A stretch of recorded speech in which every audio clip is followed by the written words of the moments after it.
Job చేసే వాళ్ళకి ఒక టైమింగ్ అనేది ఉంటదండి. పలానా టైంకి వెళ్ళాలి, పలానా టైంకి రావాలి.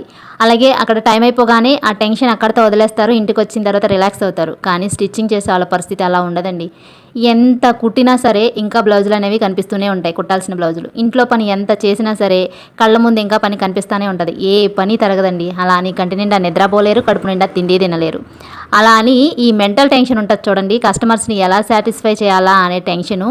ఒక బ్లౌజ్‌కి నెక్ ఎక్కువైనా, తక్కువైనా వాళ్ళేమంటారో, ఈళ్ళేమంటారో, వాళ్ళని ఎలా సాటిస్ఫై చేయాలా అని ఎంత టెన్షన్ ఉంటదండి. ఈ టెన్షన్స్ పడే కన్నా ఈ పని మానేసి అంటే స్టిచ్చింగ్ మానేసి ఏదైనా కూలి పనికెళ్తే బెస్ట్ అనిపించేంతగా ఉంటదండి. ఇంత మెంటల్ టెన్షను ఏ పనిలో కూడా ఉండదేమో అనిపిస్తది నాకైతే. టైలర్స్ అందరికీ అంటే బిగినర్స్కి కాదు సీనియర్స్కే టైలరింగ్ ఈజీగా ఉంటుందా కష్టంగా ఉంటుందా కామెంట్ సెక్షన్లో కామెంట్ చేయండి. అలాగే షార్ట్ వీడియోల్లో బ్లౌజు పార్ట్ 1 పార్ట్ 2 కింద పోస్ట్ చేస్తుంటే ఎవరు చూడట్లేదు. బట్ షార్ట్ వీడియోస్ అడిగారని చెప్పి నేను షార్ట్ వీడియోస్లో పోస్ట్ చేస్తుంటే మళ్ళీ ఆ వీడియోస్ కింద ఫుల్ వీడియో పెట్టండి అని అడుగుతున్నారు. మీరు షార్ట్స్ చూస్తారా ఫుల్ వీడియోస్ చూస్తారా అనేది నాకు ఒక క్లారిటీ లేదు.